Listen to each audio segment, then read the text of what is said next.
Test Palais Wilson, ground floor pour le webcast. 1, 2, 3. 1, 2, 3. Yes.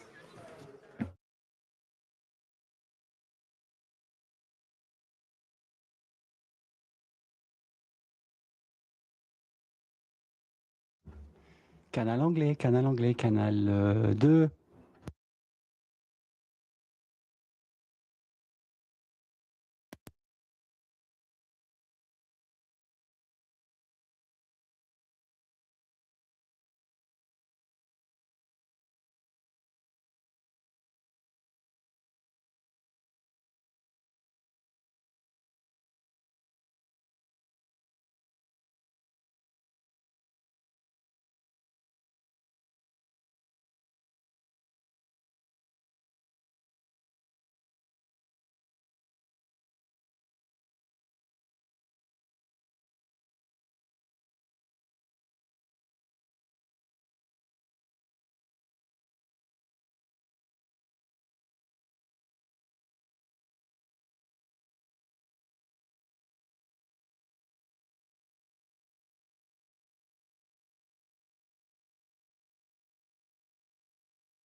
Good morning, everyone.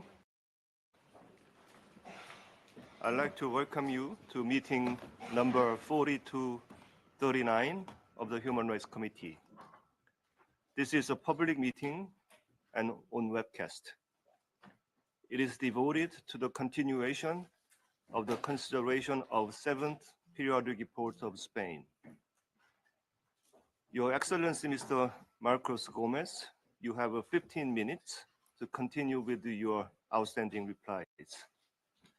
Thereafter, I will give the floor to a number of members of the committee to pose their questions on the second half of the list of issues, which are issues 13 to 25.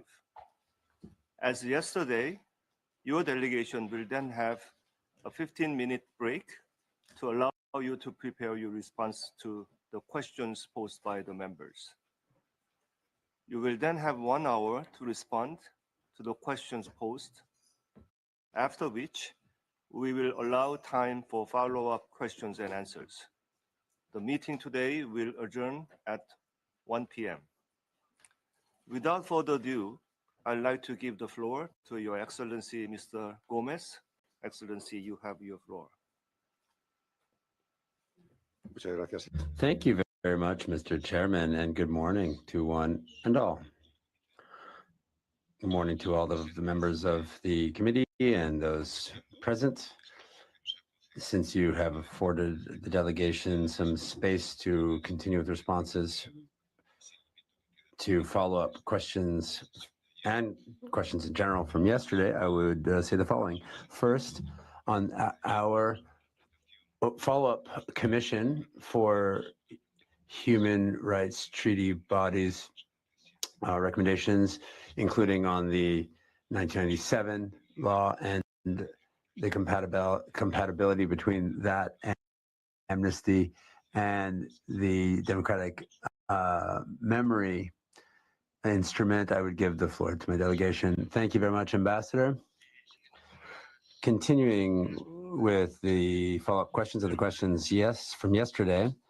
First, on the follow-up body for decisions from the committee, or rather our commission, we have a decree in place from July of 2024, 709/2024.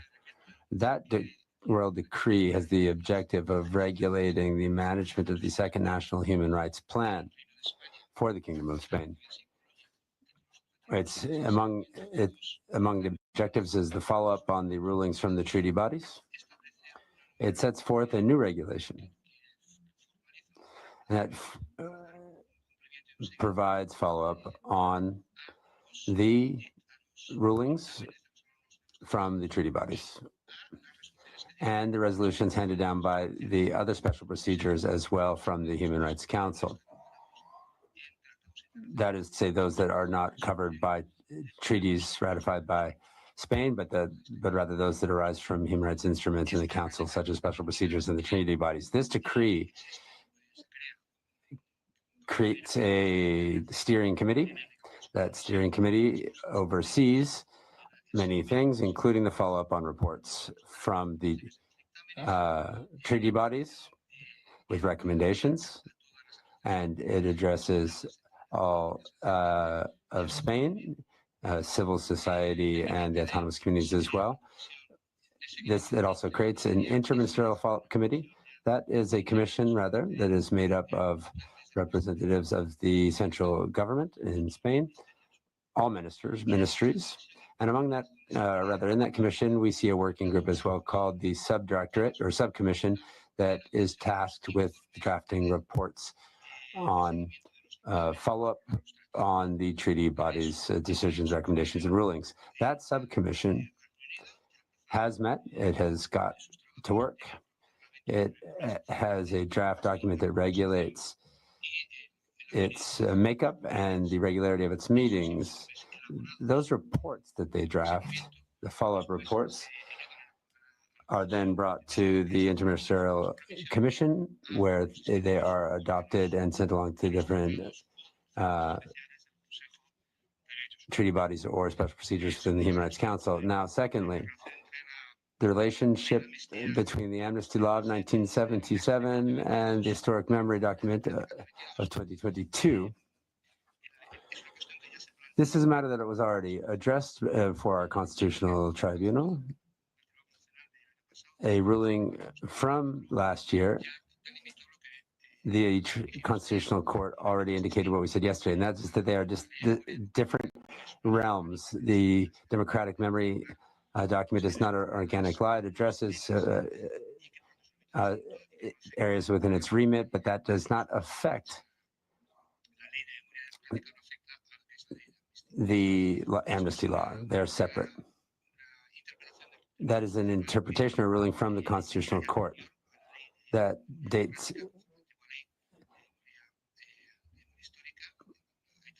We have rulings from 2021 as well, and that is the practice within the Constitutional Court to interpret these documents.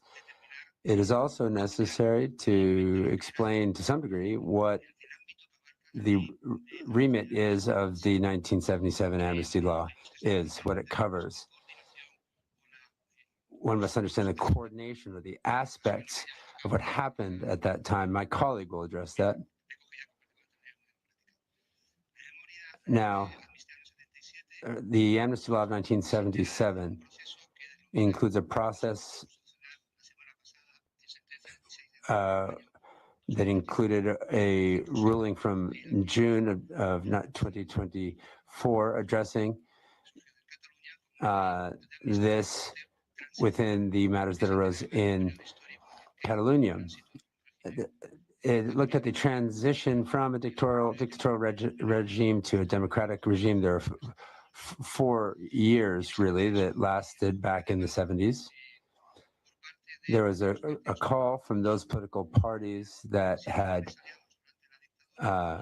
suffered during the dictatorship and that had people either in exile or in the jail. They called for an amnesty that allowed all of the exiles to return to Spain and that allowed those who were in prison to be released through an amnesty. That is the reason for which the amnesty was issued in 1977. That came through Parliament, almost with unanimity. There were just 2 votes against and 18 abstentions, particularly from the party that had interests that were most linked to the previous regime. What did that mean? That amnesty law continues to be applied today. There are cases from 84 and more recently from 2005 before the Constitutional Court in which the rights of amnesty are extended to groups that initially were not addressed. For example, the brigades of forest workers. Their rights they had suffered from imprisonment, and the amnesty affects them. And then there were other rulings from 74 as well that addressed military or civil servants that had not had their rights protected, and the amnesty law addressed their cases as well. That's the implementation of the amnesty of 1977. It's a law that is very broad. It continues to address all of these different groups. That's why the law for democratic memory covers matters that could not be covered prior to the democratic transition. My colleague would take the floor. Thank you very much. To continue with what Alfonso has said, and to clarify the activities undertaken by the prosecutor for democratic memory is undertaken. That's where some of the doubts lie as regards the law from 1977. The Specialized Prosecutor's Office was created for Article 18 in the law on democratic memory, and Article 19 sets forth the right to investigation. And that is what this prosecutor's office is doing. It is investigating the events of those periods, trying to shed light on the truth, and in this process, to provide support to the victims. So the prosecutor's office is opening investigations with the goal, as I have said, of hearing the victims, with investigations still open, and the victims, once they have been heard by authorities to establish the truth and the facts, the idea is to have them compensated by meeting one of the goals of the democratic memory law, which is recognition of their reality, symbolic and material redress. This is the work that is being done by the Democratic Memory Prosecutor's Office. This is essential in the healing of these events, or of the victims as a result of these events. We are not seeking to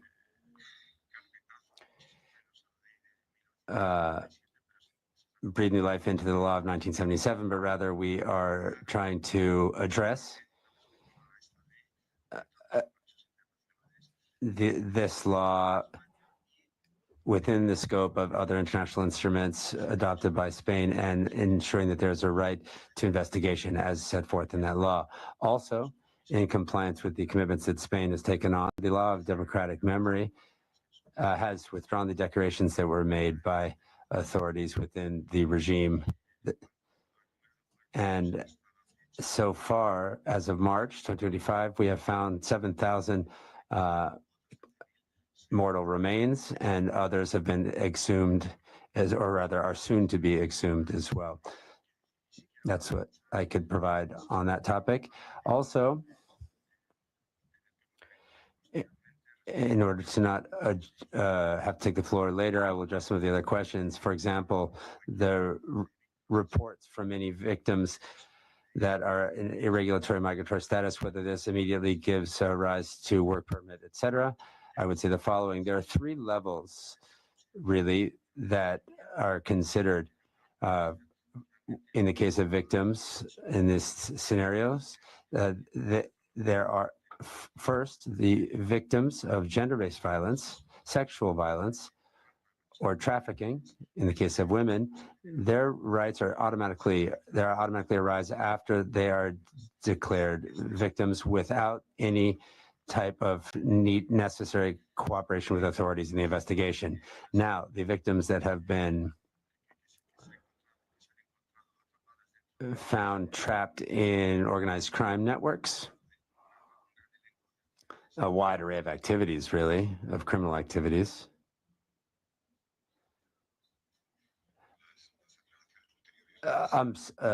The head of delegation interrupts and says that we will have to submit that information in written form because we need to move ahead to address the commission, the Commission for Elimination of Racial Discrimination.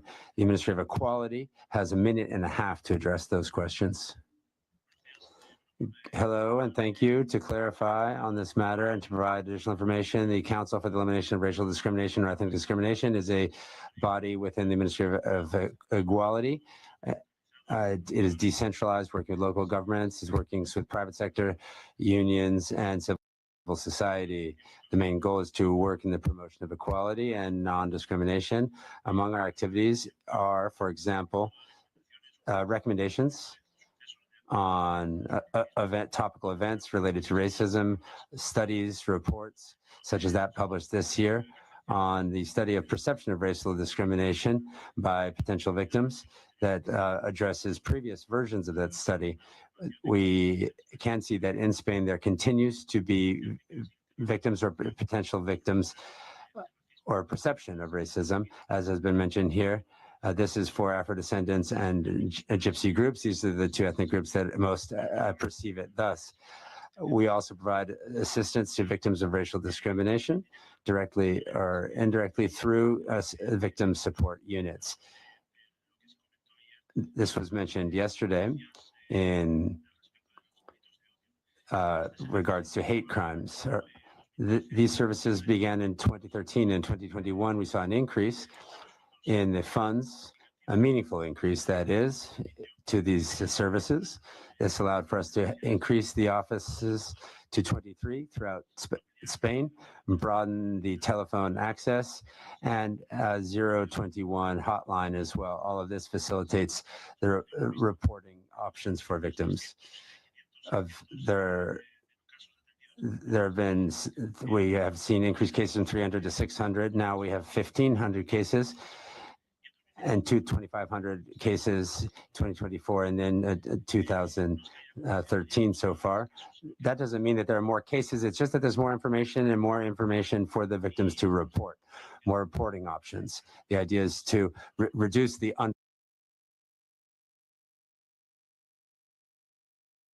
underreporting, really, because we know that only 1 in 5 victims report discrimination. Now, to conclude, we need to work on victim attention, but we also need to work to reduce the amount of acts of racism. So that's also a matter of prevention outreach from the early age period. Thank you. Now, healthcare will address the issue of forced sterilization. Thank you. The removal of an article addresses a contradiction in the issue of those that are declared to not have capacity. In the Convention on the Rights of Persons with Disabilities, we have addressed this case, and this practice is now a crime without exception. Since the reform of this, we have not seen any new cases or reports of sterilization without consent.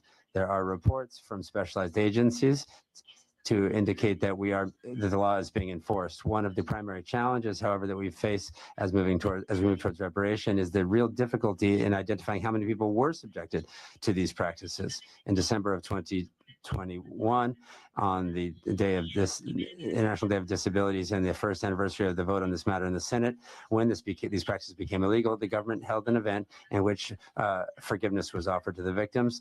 An institutional solidarity document was issued for the women and girls with disabilities that were victims of forced sterilization. That strengthened the commitment to the compliance with the convention, the strengthening of public policies on equality and non-discrimination against persons with disabilities, victim support, and the recognition of the role of associations. The National Council for Disabilities is currently working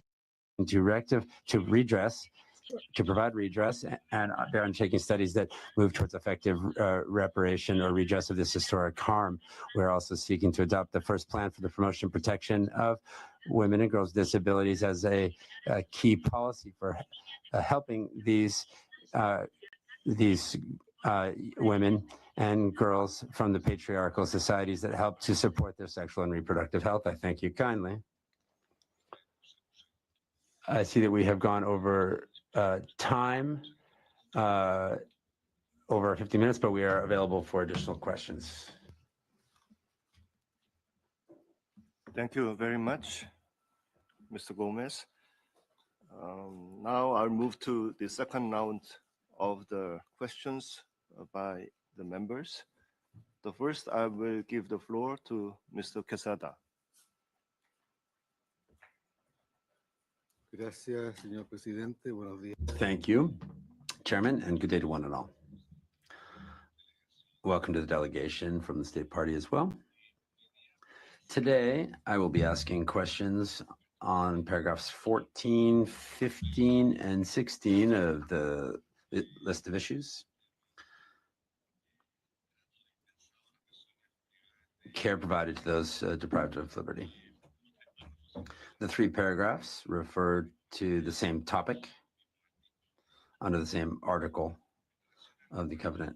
First, paragraph 14. Here are my questions. As we understand it, the National Protection Mechanism from torture, that is, the NPM for torture, in annual visits, 26 visits in 2024, have indicated material deficiencies in the oldest prisons, as well as a dearth of psychiatric and healthcare officials. There's a lack of full incorporation of healthcare in the penitentiaries. There are recommendations for effective transfer to autonomy. There are also uses of subjugation, mechanical subjugation. This is it's recommended that this be limited in time. There has also been a search for more respectful alternatives for those who suffer from mental illness. So please report on the response from the competent authorities to these observations on the NPM. Secondly, the State Party has provided reports on the punishment of isolation, and under Organic Law 1, 1979, and that it cannot be for more than 14 days, and that it is only in extreme cases, and it can only be extended for 42 days when there are numerous different convictions. And of course, there must be a prior authorization for this. Please explain the reasons for this type of incommunicado detention, and if you can explain if you've looked into the possibility of eliminating this. We also, third, would like to have information on the situation of persons deprived of liberty that are that have disabilities or has other or serious mental illness and that are isolated from the rest of the prison population. Please give us information on the conditions of their isolation and the medical attention that they receive. I'm now moving to paragraph 15. I have 4 questions under this paragraph. Kindly report as to whether there are alternative measures to migratory detention in the foreign holding centers, and should there be, what are the measures taken and in what percentage are they used with regard to those being held in these centers? Secondly, regarding minors that are detained, please report on the measures adopted when there is ill treatment reported in detention centers by private security officials when acts are committed by these minors. On this issue, has this arisen as the result of a lack of appropriate training for the guards in the use of force in this type of holding detention facility? Third, we have heard of reports on experiments in the Huelva and Cordoba prisons between 2016 and 2019. This involves the electric cerebral shocks to those deprived of liberty as part of a study on aggressiveness.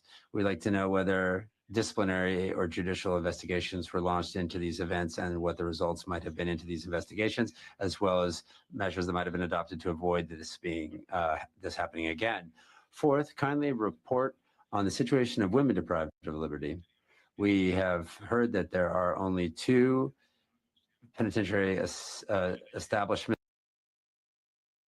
exclusively for women, and in the majority of these cases, these women are far from their homes and the majority are in primarily masculine prisons without a gender-based focus. Now, paragraph 16. First, regarding detention or incommunicado detention set forth in the law of criminal convictions, which can be handed down by the investigative judges, state parties reported on modifications made to restrict the use of incommunicado detention. However, measures have not been adopted to abolish this practice. Kindly explain what the need is to keep this type of detention on the books, and whether you've seriously looked into the possibility of its full elimination. 2, the state party has reported that the reform of Article 509.4 of the Law of Criminal Conviction or Prosecution expressly excludes the possibility of implementing incommunicado detention to minors, those less than 16 years of age. Regarding minors between 16 and 18 years of age, this measure is still in place. However, it does require prior knowledge and oversight by the prosecutor's office. As well as the case, the prior question, we were asking what the need is to maintain this type of detention, whether you've seriously looked into the possibility of eliminating it. Lastly, we would like to know, if we might, we'd like to know more about the situation of those deprived of liberty that are considered to be first-degree detainees and that are in a closed or special center. They might remain for a long period of time in this, as there are no norms that establish maximum time limits on the use of this, according to that enshrined in Article 72 of the Organic Law on Penitentiaries. Their remaining in these conditions will be for, and I quote, for the time necessary until the reasons or circumstances that determined their entry into that disappear or reduce, close quotes. Might the delegation provide additional information on that item? Thank you for your kind attention and for your responses.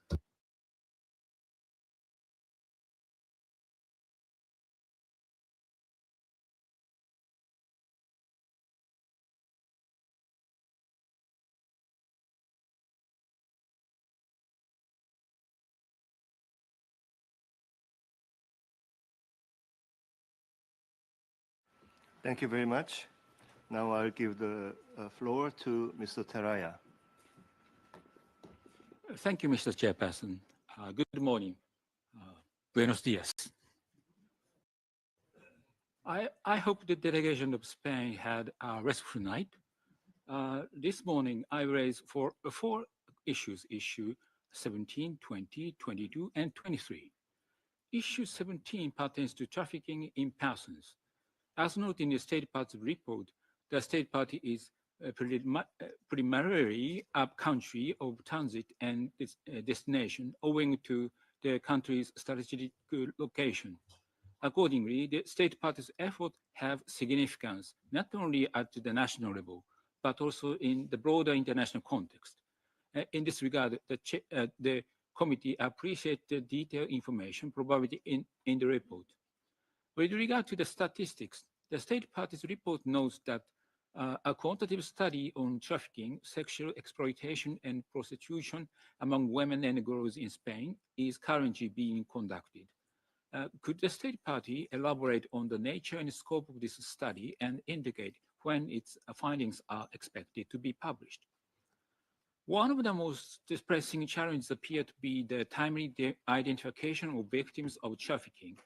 It is also noted that the methods for such identification vary across regions. In this regard, the State Party's response highlights the proposal developed by the Special Government Office on Gender-Based Violence to harmonize the criteria for clarifying that a woman was at risk of trafficking, sexual exploitation, or other situation vulnerability in context of prostitution. While this initiative is still at the proposal stage, could the State Party elaborate on the nature of this harmonization? To what extent has it been implemented in practice, and what are the prospects for its full realization? In the State Party's view, what challenges remain in achieving uniformity of criteria across regions? This brings me another question concerning the absence of comprehensive anti-trafficking law, which is also linked to the reported lack of genuine national referral mechanisms.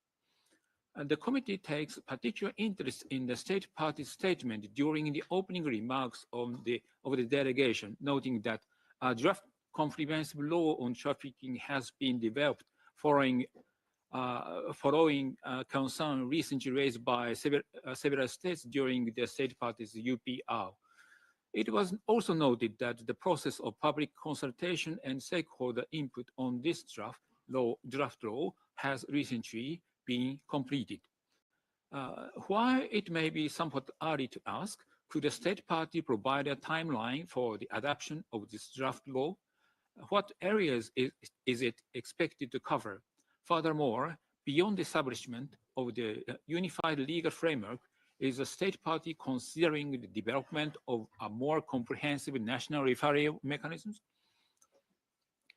Issue 20 pertains to treatment of foreign nationals, including refugee and asylum seekers, which will be covered by Mr. Helfer.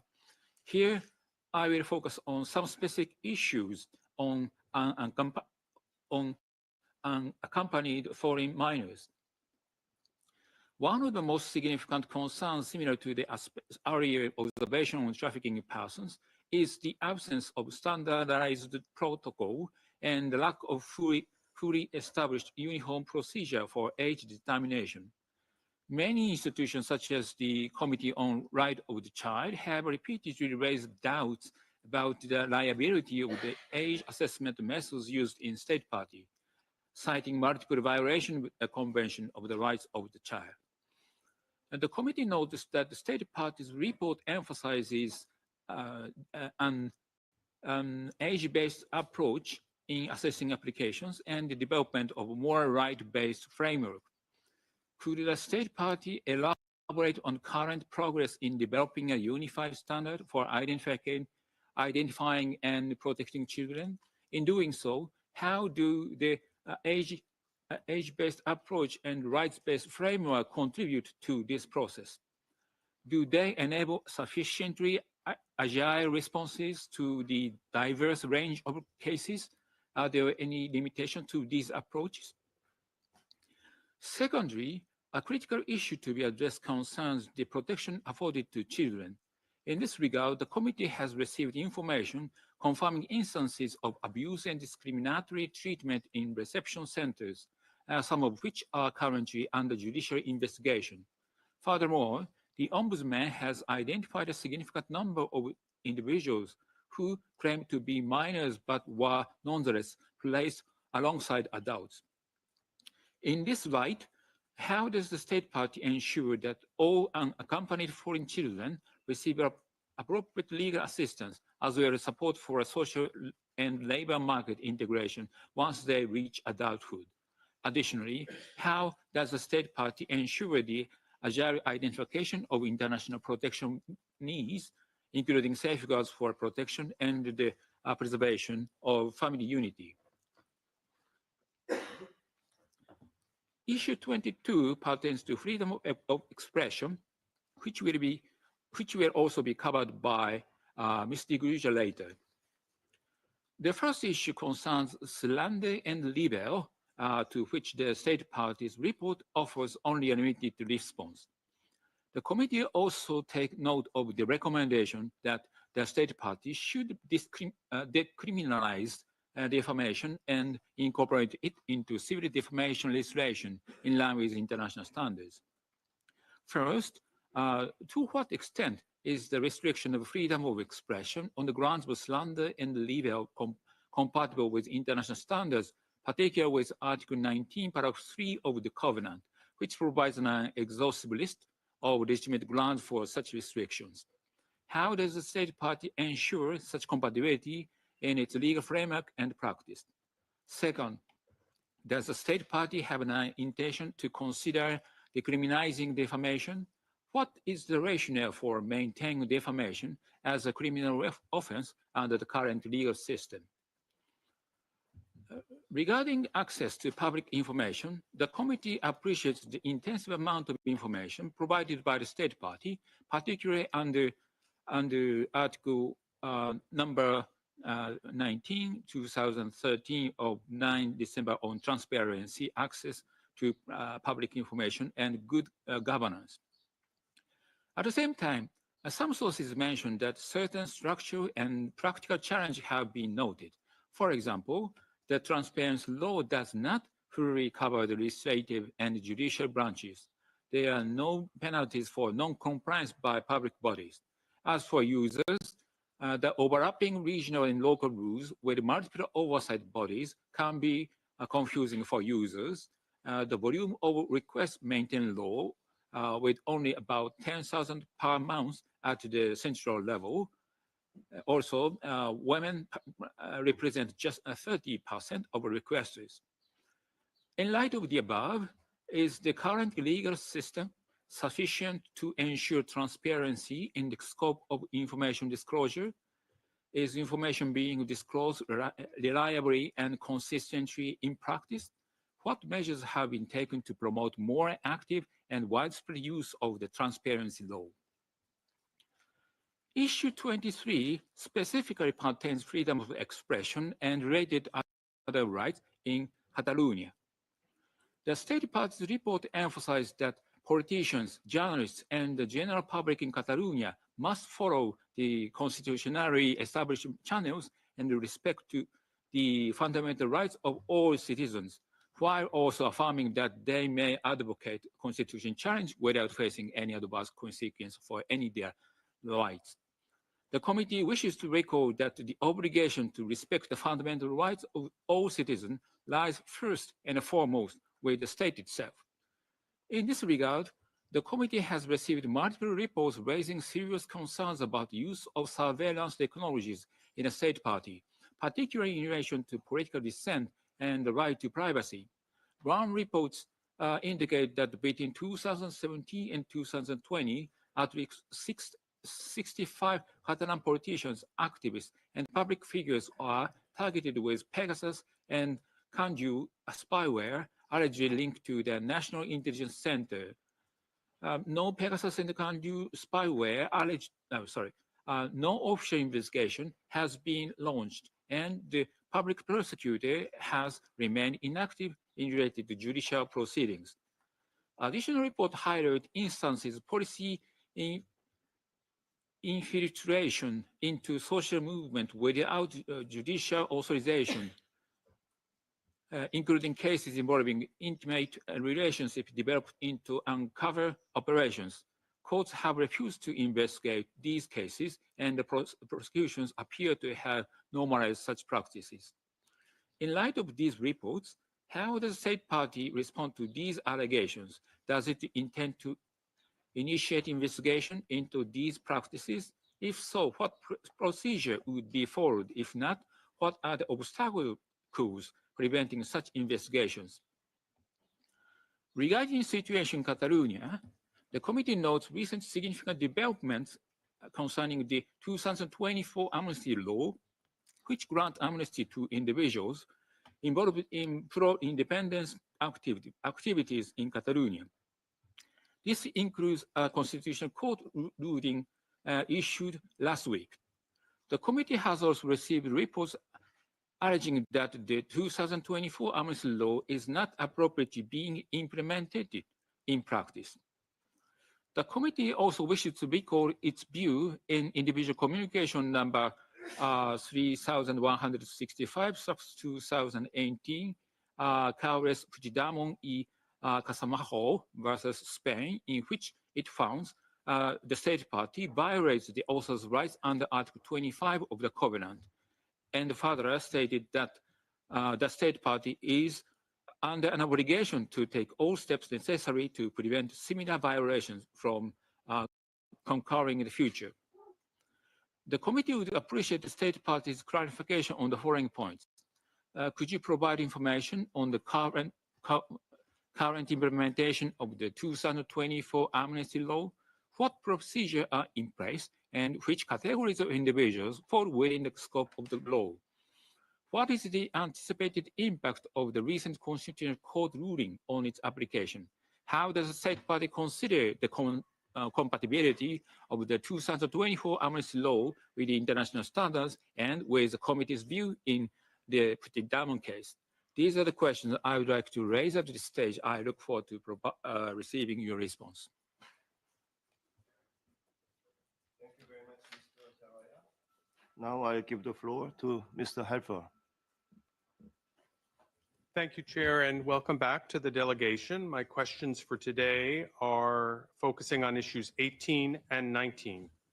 Beginning with issue 18, the committee understands that migrant intake facilities, known as the Centros Atención Temporal de Extranjeros, or CATES, can detain migrants for up to 72 hours. However, reports indicate that these centers continue to operate without a unified regulatory framework. Please clarify the legal basis that authorizes this temporary deprivation of liberty. We also understand that migrants detained for a longer period, up to 60 days, are held in the Centros de Internamiento de Extranjeros, or CIEs. The committee has questions concerning the detention of migrants in these centers. Credible reports document inadequate medical care, overcrowding, and self-harm in the CIEs. How does the state party identify the needs of vulnerable migrants, both prior to and during detention?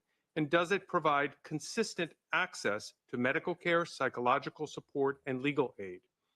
The committee also notes with concern reports of inadequate reception conditions for migrants, including at Madrid Airport in February 2024, and in Ceuta, Melilla, and the Canary Islands, where asylum seekers have been forced to sleep on the streets due to insufficient reception capacity and delays in the asylum application process. Now, my colleague, Mr. Taraya, has noted the issue of overcrowding and abuse of unaccompanied children in detention centers. We have also received reports that minors have been expelled from detention centers without documentation when they reach 18 years of age, in violation of domestic law. Would the delegation comment on these reports? In addition, please provide an update on the plan to redistribute unaccompanied minors from detention centers in the Canary Islands to other places in Spain. Turning to asylum, the committee notes some recent improvements to the asylum assessment procedures, including Law 12/2009, which clarifies deadlines and better regulates border posts. The committee has nevertheless received multiple reports that assessment procedures remain inadequate. For example, in terms of digital systems and understaffing, resulting in long wait times and even the development of a black market for appointment slots. In addition, Ministry of Interior statistics indicate that more than 240,000 asylum applications were pending in 2024, an increase of 27% over the previous year. What concrete steps will the state party take to address these concerns? Turning to issue 19, the committee understands the formal opportunities available to migrants to apply for international protection. However, numerous credible reports indicate that pushbacks and automatic summary returns have continued, preventing migrants from entering Spanish territory from which they can lawfully apply for asylum. As the Council of Europe Commissioner for Human Rights noted in her report of 2023, quote, "There seems to be no other way to enter Melilla and Ceuta and request protection from the authorities other than swimming or jumping the fence, risking one's life." These ongoing pushbacks result in a range of human rights violations. For example, the committee has received reports indicating ill treatment of migrants by border officials, including beatings, excessive physical force, and even deaths. Now, regrettably, this is an ongoing problem. In 2014, at least 15 migrants died while trying to reach Ceuta. The state party, we understand, looked into these events, but the investigation was definitively closed in 2020 by a decision of a court in Cadiz without anyone being held accountable. Again, a few years later, in June 2022, border officials used excessive force at the Melilla border, resulting in deaths of at least 23 individuals, mostly Sudanese, and injuries to many others. And these are just the most well-known examples that involve deaths of multiple migrants. Therefore, my questions are, what specific measures will the state party take to prevent the deaths and ill treatment of migrants, ensure that border forces are properly trained against such actions, and provide effective, timely, and transparent investigations of alleged violations? Now, I want to underscore the committee is not alone in raising these concerns. In March 2025, the High Court of Justice of Andalusia ruled that the immediate return of individuals intercepted at sea or on the beaches of Ceuta is unlawful. The court held that border controls must follow ordinary return procedures, including guarantees for refugees seeking international protection. What steps are being taken to implement the High Court ruling? For example, will the state party consider repealing or modifying the special regime for Ceuta and Melilla of Organic Law 4/215? And most important, when will the state party cease the practice of pushbacks and summary returns and ensure that all persons intercepted at or near the border of the Spanish enclaves are admitted to the territory and can apply for international protection? My last issue for today concerns bilateral agreements with Morocco, including a 2022 security cooperation agreement authorizing Spain to deport migrants back to Morocco without administrative processing or a judicial order. Please clarify the specific terms of this agreement. In addition, how does the state party assure that migrants can apply for asylum and are guaranteed humane treatment by both states parties when they are returned to Morocco? Those are my questions for today, and I look forward to your replies. Thank you very much, Mr. Halfer. Now I'll give the floor to Madame Tiguruza. Merci, Monsieur. Thank you, Chair. And I'd like to welcome the delegation. I'll be addressing questions in paragraphs 21, 24, and 25. First, I'd like to thank the delegation. I very much appreciate their pedagogical approach and the replies regarding the connection between the Amnesty Law of 1977 and the Democratic Memory Act of 2022. It's not yet totally crystal clear, but as the special rapporteurs of the UN say, that in the communication of December 2024, I think that is connected also, this lack of clarity, is connected to that famous Article 2 2(3) of the law of 2022 that also is interpreted differently in Spain by the prosecutor's office and the courts. So there's still, I think, a question of legal security there, legal guarantees, but we're very grateful for your explanations. I now go to paragraphs 21 and 24. These are connected because they relate to the protection of the civic space and freedom of expression and demonstration. These are connected to questions raised by my colleague, Mr. Teraya. Paragraph 21 specifically looks at the Public Security Act of 2015. This was very controversial because it creates administrative offences that have a dissuasive impact, a significant dissuasive impact, both when it comes to expressing one's opinion and for journalists who are filming the acts of the police and for the public to actually be informed of these acts. Furthermore, the Constitutional Court was allegedly tempted to reduce the application of the scope of Articles 36-23 in relation to the filming of law enforcement officers, stipulating that the prohibition to film can only be applied when there's a specific danger for the agent in question. My question, therefore, is what's the status of the reform of this act and the problematic offences that I mentioned, or the lack of respect towards authority? How many convictions on the basis of these offences have been issued since the entry into force of this law, and what kind of sanctions have been handed down? According to my information, in 10 years there have been around 300,000 convictions on the basis of this Public Security Act, and in particular on the basis of 3 particular provisions: resistance, disobedience, and refusal to identify. But I just want to be very clear that those figures that I have shared are precise and exact. I would like to also refer to something that my colleague Mr. Teraya raised, and concern has been brought to our attention, which relates to the use by the authorities of undercover agents, infiltrados. They act like undercover agents in groups and social movements to observe, spy, and gather information on how they operate. This outside of any, as Mr. Teraya said, outside of any kind of criminal procedure. This police undercover action has been noted in Barcelona, Valencia, and Madrid, for example, and the practice has been explicitly recognised by the Ministry of the Interior. This is a great concern because it takes place in the most complete secret, outside of any kind of legal framework, any judicial guarantees, and are covered, if I've understood correctly, by the 1968 Official Secret Act.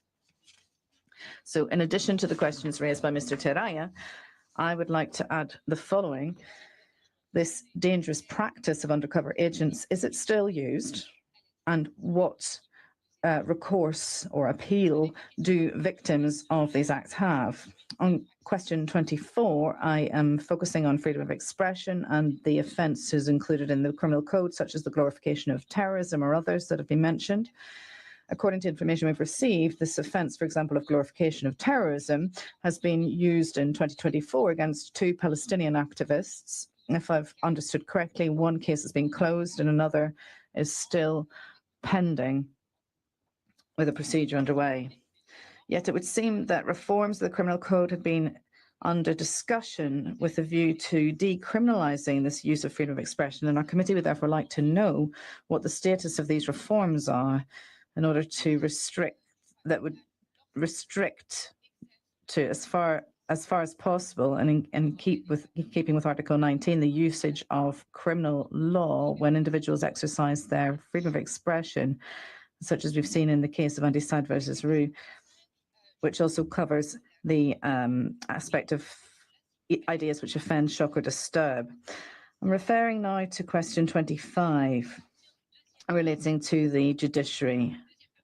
To this end, I'm looking at the second report, the compliance report of GRECO. This is a European Union body. This report was released on 16th of April 2025. And just to pick up on some of their findings, the general conclusion is quite severe because GRECO notes that none of the 19 recommendations has been implemented or dealt with in a satisfactory way.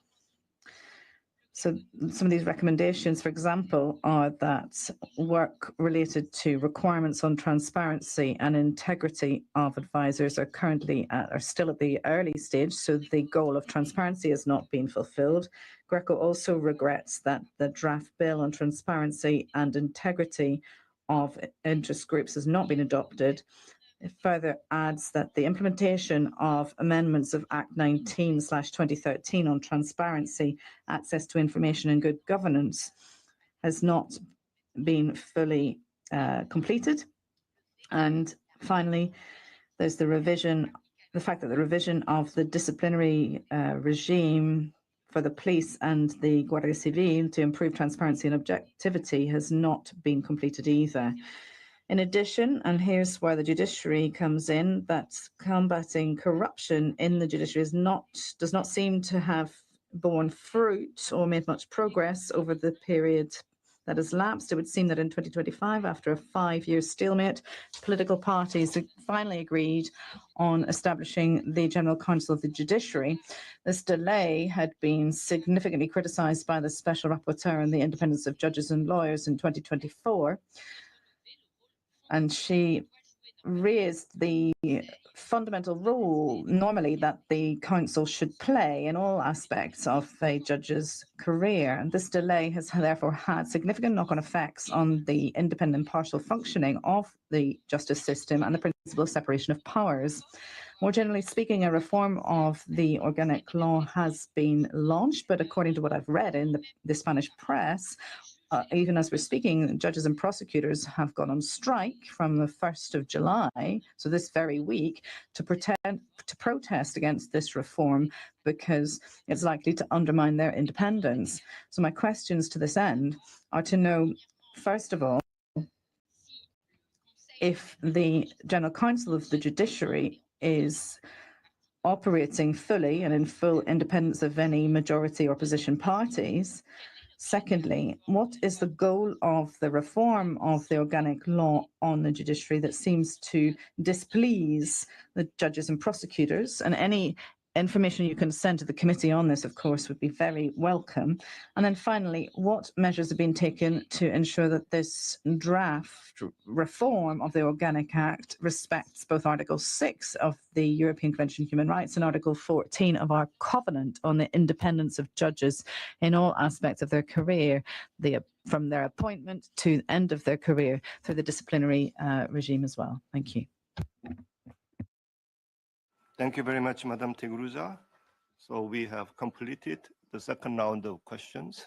So I'll give the 15 minutes to the delegation to prepare the answers. So meeting is suspended for 15 minutes.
por la sobreocupación.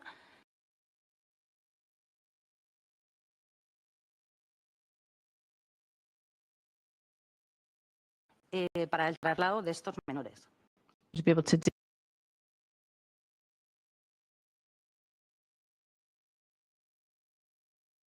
deal with the excess in capacity and the numbers of migrants.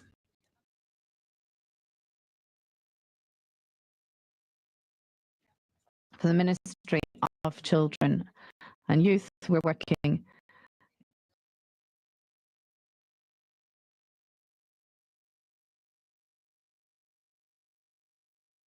Canary Islands because of this huge influx. We are mindful that obviously minors there will not be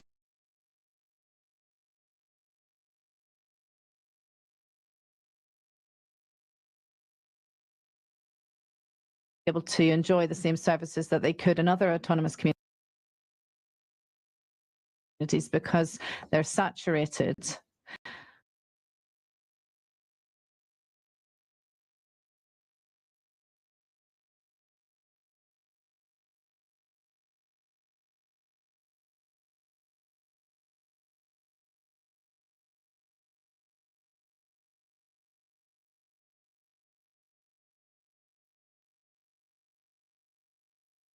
Los planes individuales a la colaboración de los menores y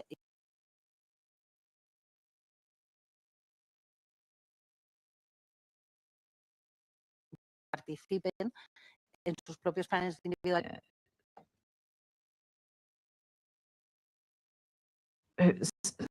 Single panels. There's a focus that is placed on having some kind of plan for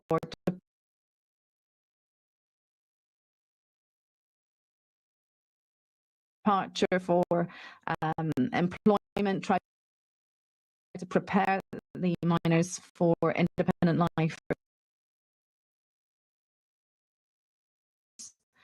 once they have to leave the centre. And I know I'm running out of time, but I'm just going to pick up on the other round of questions.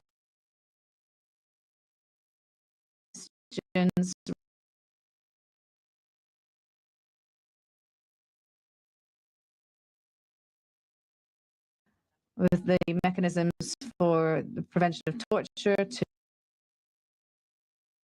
a minor centre.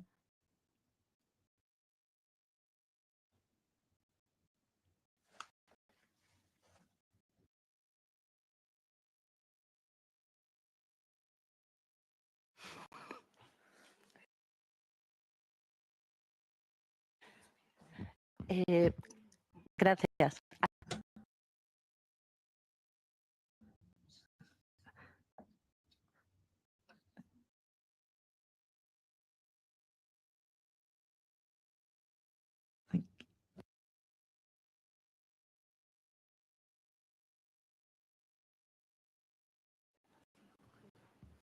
Bueno, muchas gracias.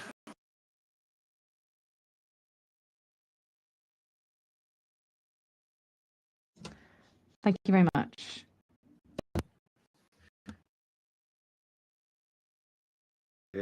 Gracias. Thank you. The next statement is from the Ministry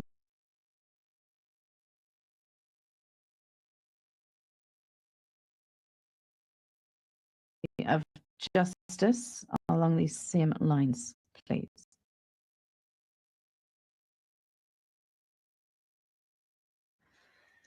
Thank you very much.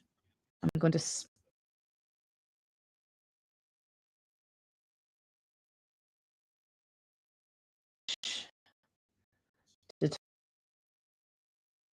determination procedure.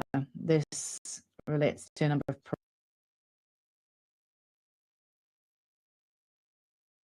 parameters that have always been respected, of course,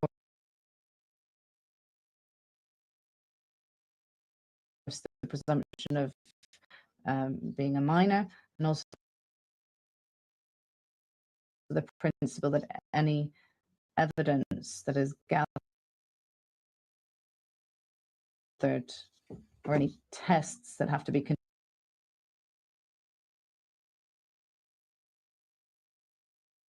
are non-invasive.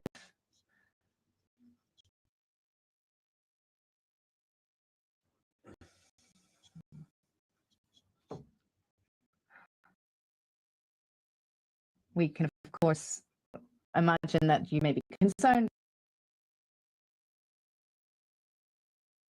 about certain processes, but I can say that any reports are not true.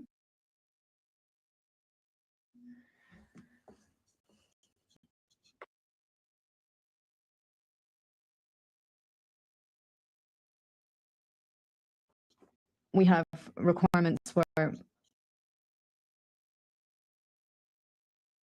there are minors who want to be considered as adults. They can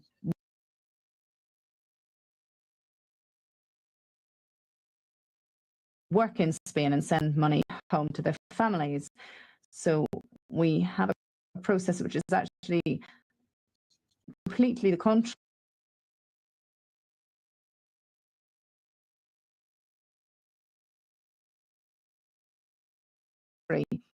If there are minors who are minors, well, they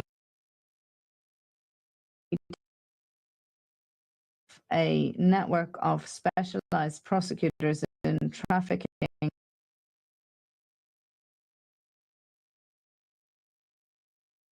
and smuggling of migrants. And this is connected to this very issue. There's a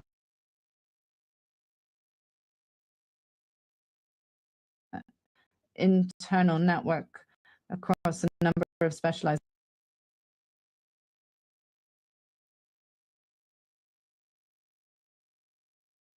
prosecutors to be able to establish shared protocol, shared criteria in order to ensure accreditation of age. As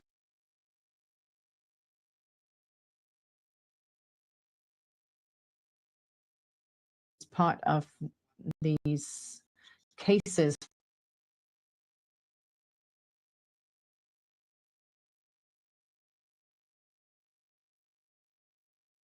particular doubt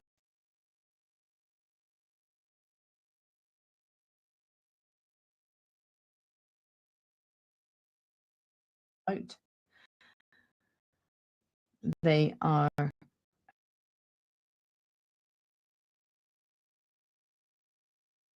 so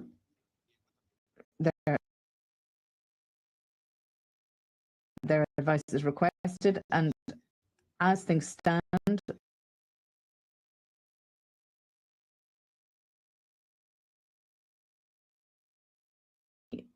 draft bill to amend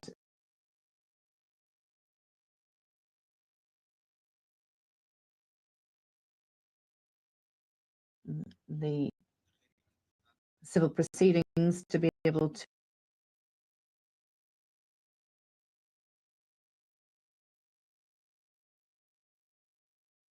guarantee and protect the rights of minors in age determination.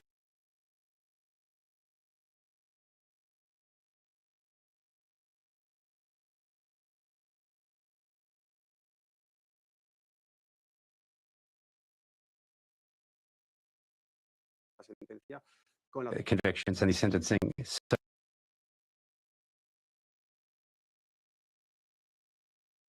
working with the European on the European level to very much incorporate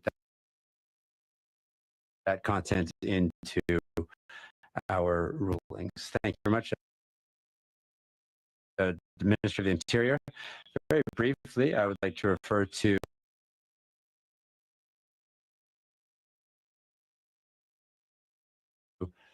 the organic law for the protection religion.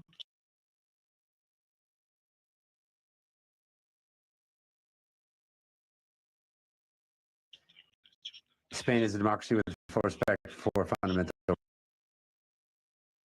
rights. We see this in the second National Plan for Human Rights in place since 2037 on the organic law of the protection of citizen security and safety. This is an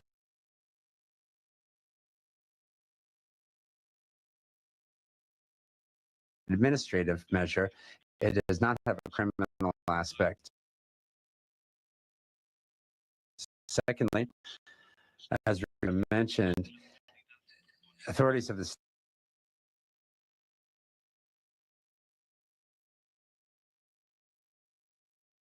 state do not they,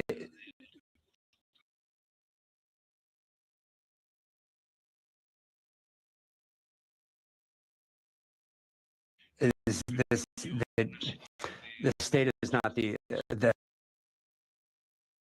courts are not the only ones to hand down a ruling. There are other appeals processes that are available. There are two articles in particular, 26.6 on disobedience and resistance, and another as well.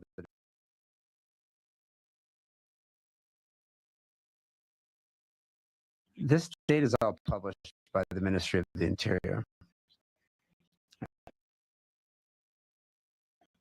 And since this law has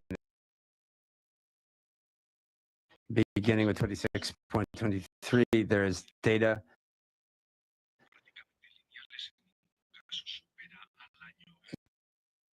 clear that is clear on this, and this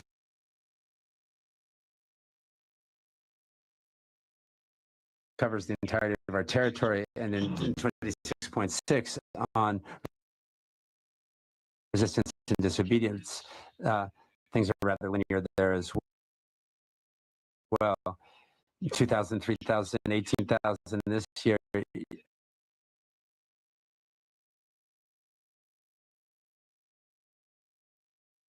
There, we see that Madam Tagurja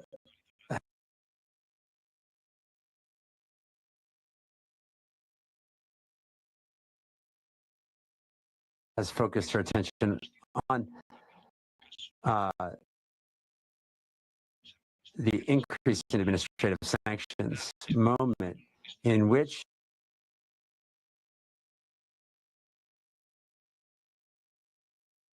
these sanctions came,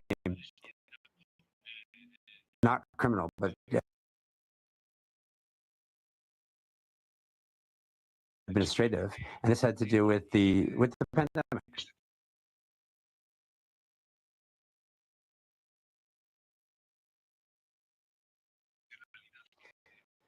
And with the exceptional reality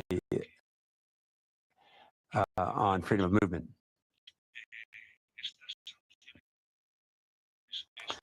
Those sanctions, we do see spread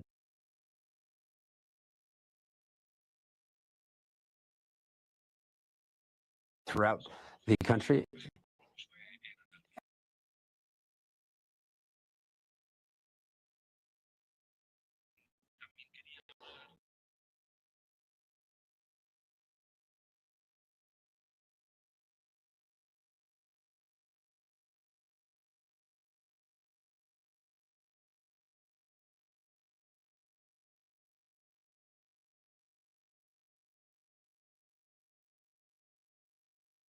The gravity of the abuses that take place.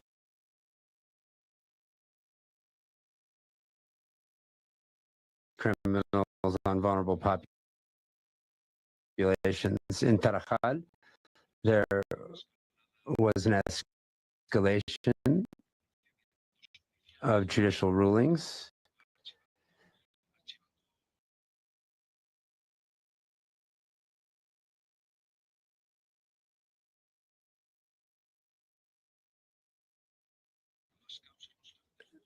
there have been an increase amount of cases before the investigation.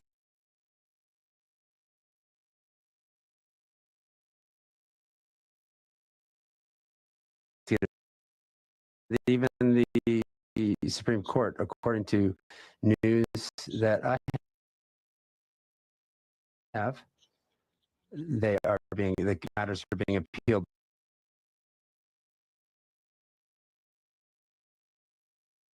before the Constitutional Tribunal. Now, in terms of jumping the fence in South India, there have been 2 investigations by the prosecutor's office as well as by the ombudsperson's office. The ombudsperson, both bodies closed the cases.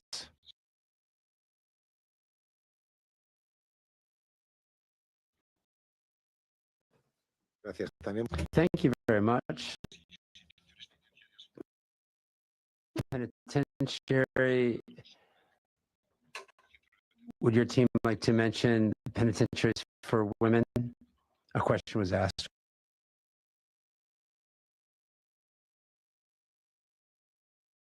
On that. Yes, thank you. On this issue of women in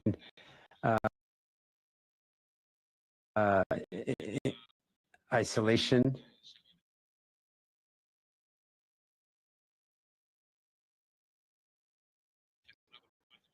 members of the committee mentioned the existence of the 2 penitentiaries.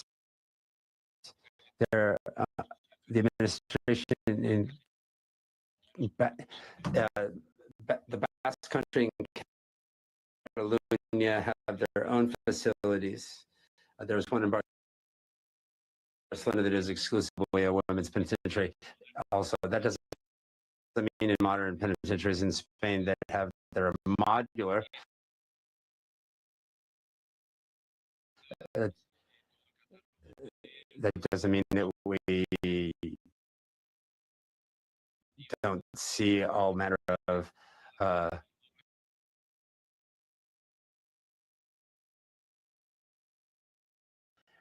within a bigger prison facility. There might be 14 to 16 wings, really, and there are some that are specifically for women.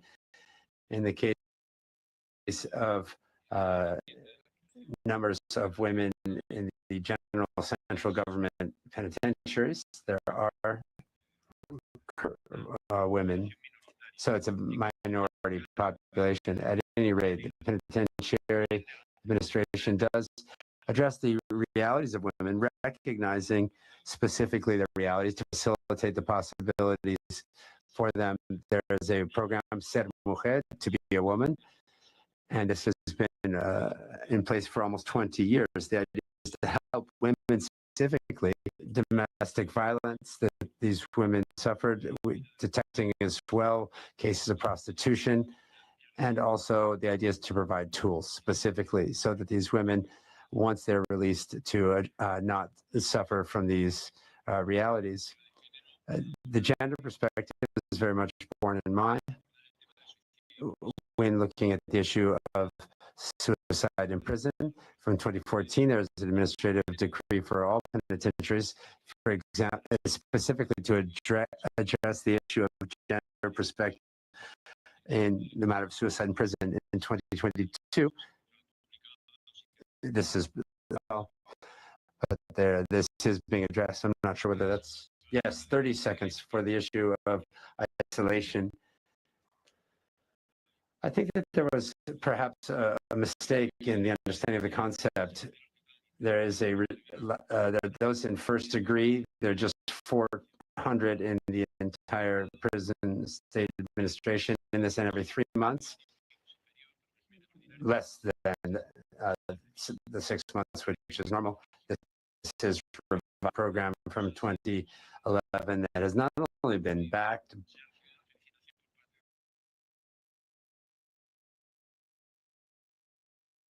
but has received the support from the Council of Europe's torture unit. The idea is to work with this most conflicted group. That just lasts minutes or hours. That's a separate issue. That's a very acute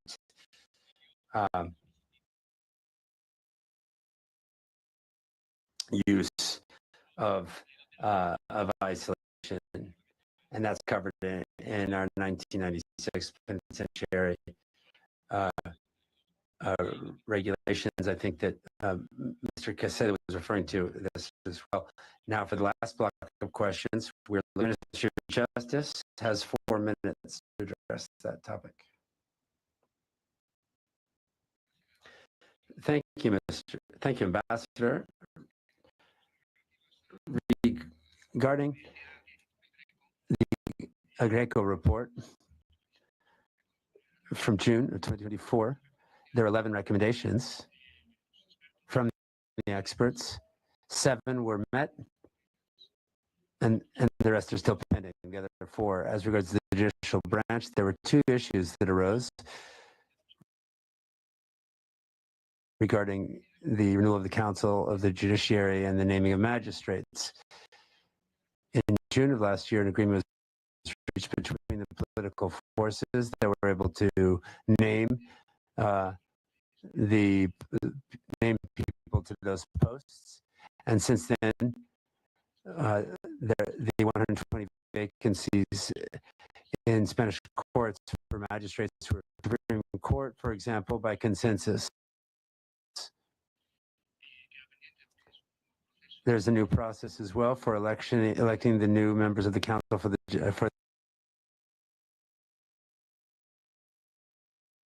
the criminal branch that is being studied by the General Counsel of the Judiciary.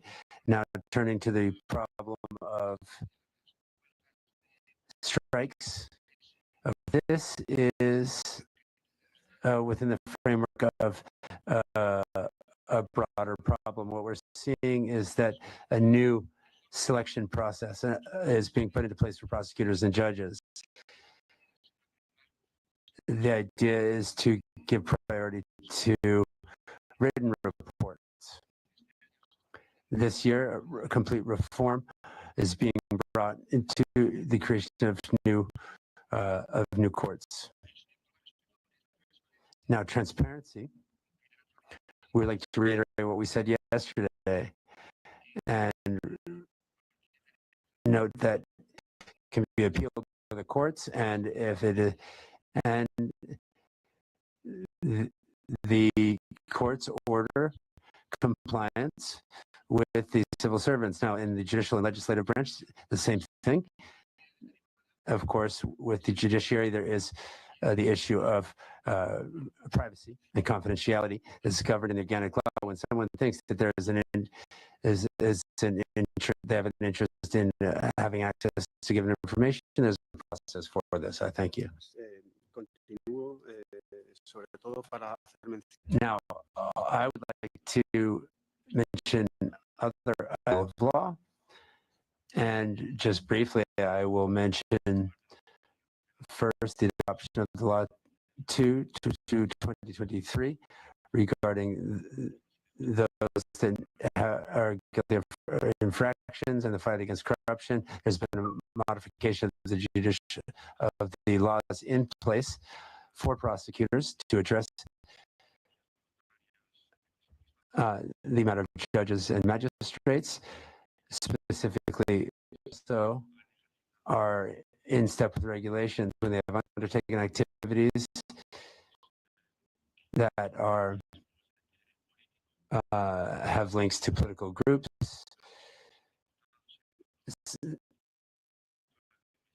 sometimes tied to the legislative branch. We do see that sometimes there's incompatibility, and when that is the case, these are addressed through our oversight mechanisms in the judiciary. Whenever there's incompatibility, there is an oversight mechanism in place to bolster transparency. Also, I would like to note the Plan of Action for Democracy that was adopted in September 2024.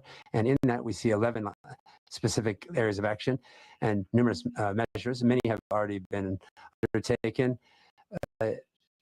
Protection for informants and 2 new specialized units in the General Prosecutor's Office have been created. One to fight against public and private corruption. The chief there has been taken up office this week.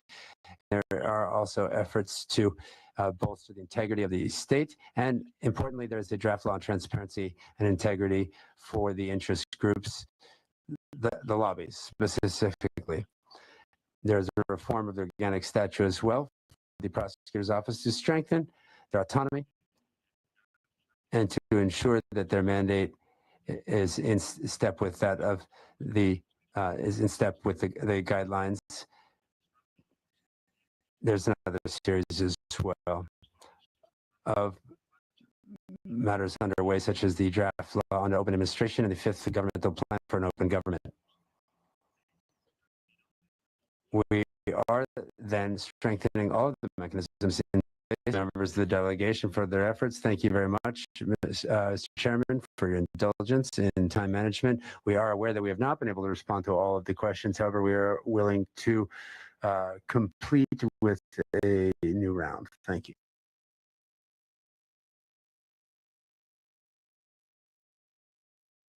Thank you very much.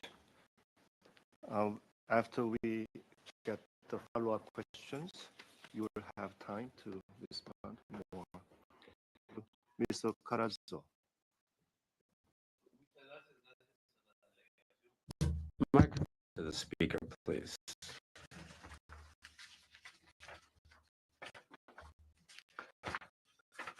Thank you to the delegation for those responses.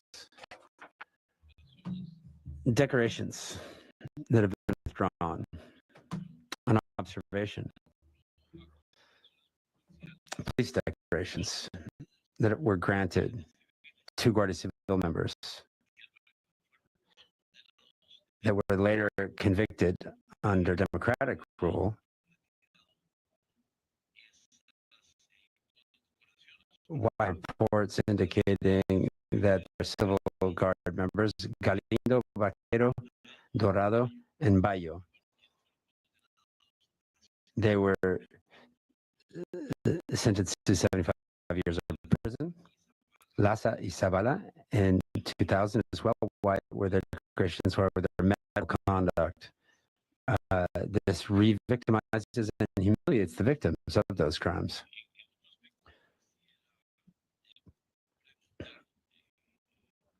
Another question, perhaps I could ask for information, specific information.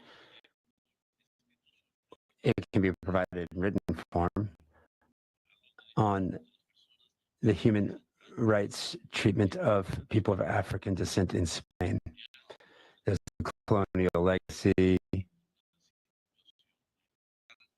and a real reality currently.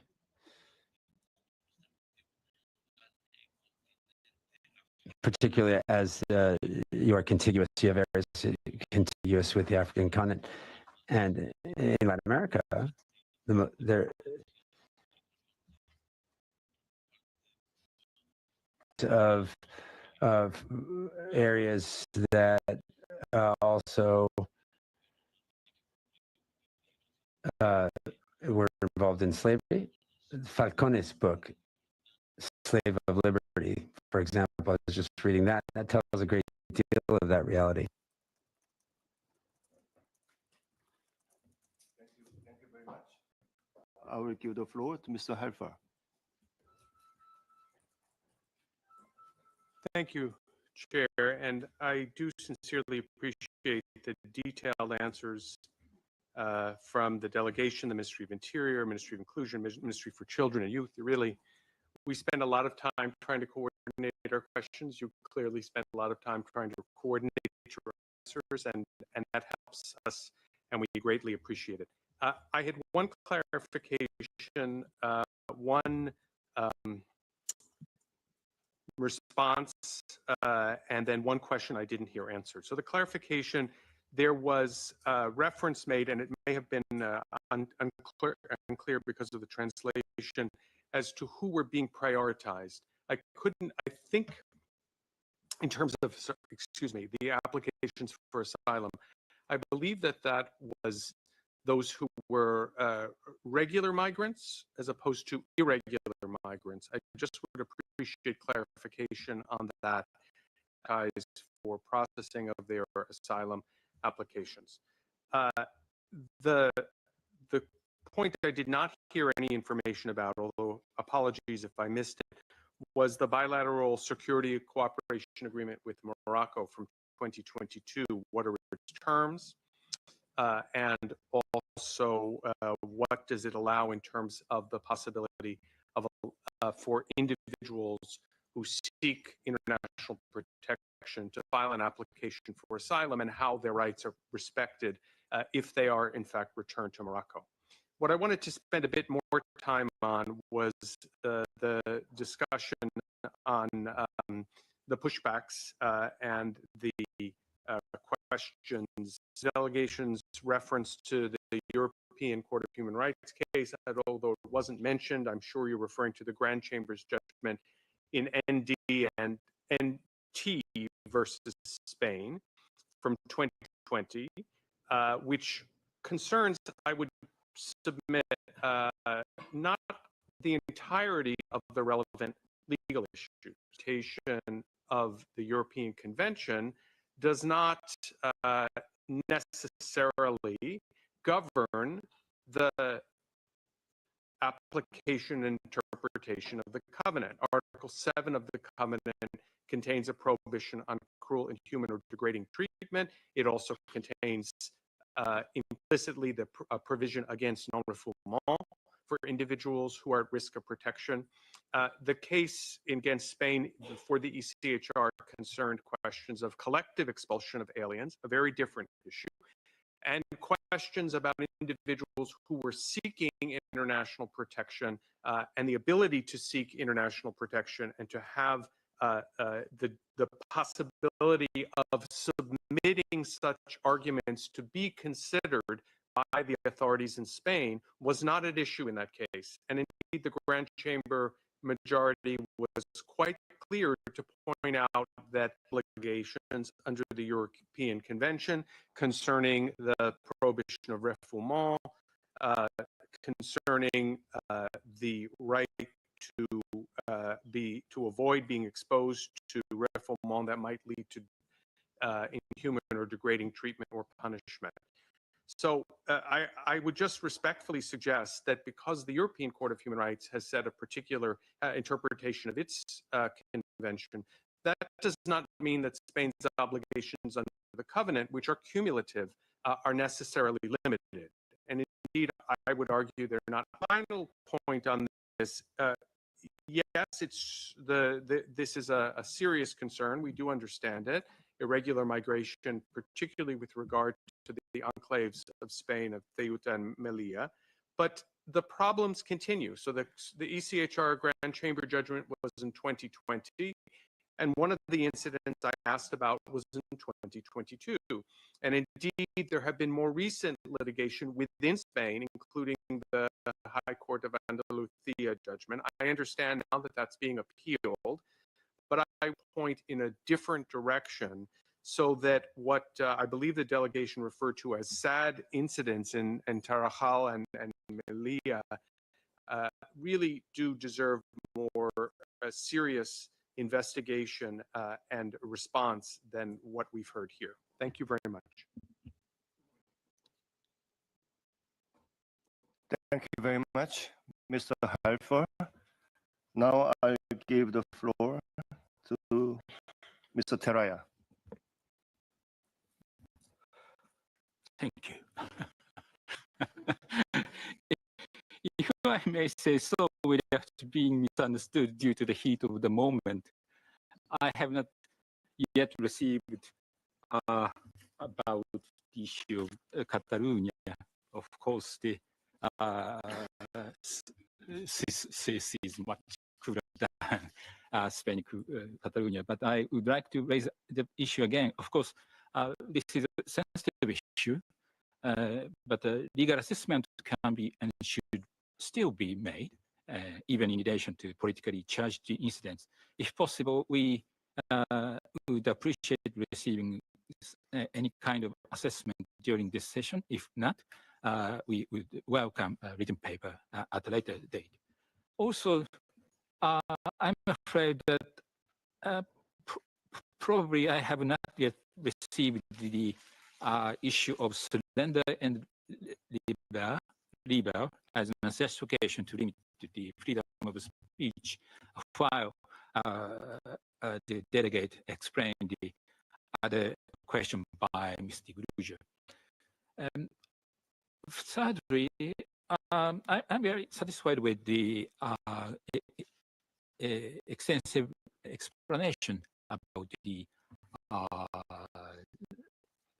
trafficking in persons, and I'm also mostly satisfied with the responses in relation to accompanied foreign minors. But I just like to confirm my understanding. And first, recognizing that the communities are the first to assume responsibility for unaccompanied foreign minors, could the delegate clarify approximately how many such communities are involved in the initial reception process, while acknowledging that there may be various variations across regions? Would it be correct to understand that these differences remain within a certain acceptable range? Given that some differences in standard may be unavoidable, can the committee assume that certain key principles, such as the presumption of minority, are commonly shared and consistently applied across regions? I also like to appreciate the state party's detailed explanation regarding the large number of unaccompanied minors and the condition with their care, and I find that the answers are very mostly satisfying whether the administrative resource of the state party is sufficient to cope with such a huge difficult situation. In particular, given the high number of victims and the fact that the best interest of the child must be assessed individually in each case, I presume that the workload for the authorities is extremely heavy. Could the delegation comment on this point? Thank you. Yeah, and I give the floor to Mr. Quesada.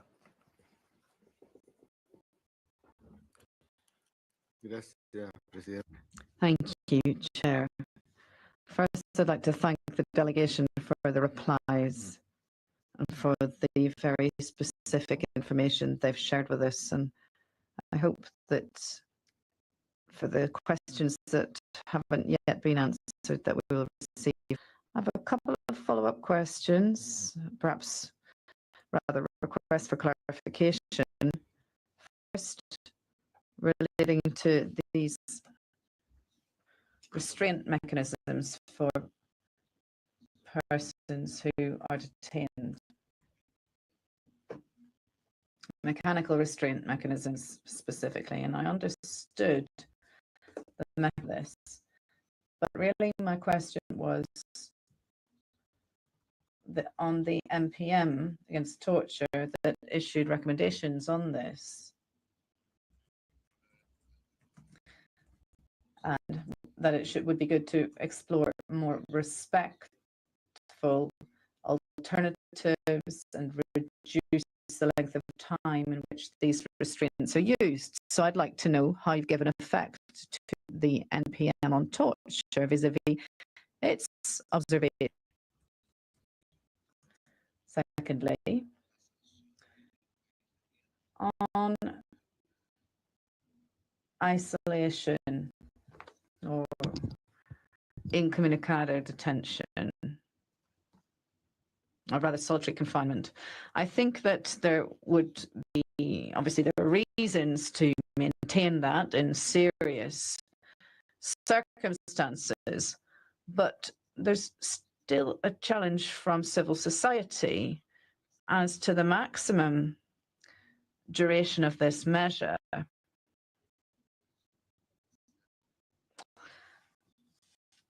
And the specific circumstances in which a person could be deemed dangerous,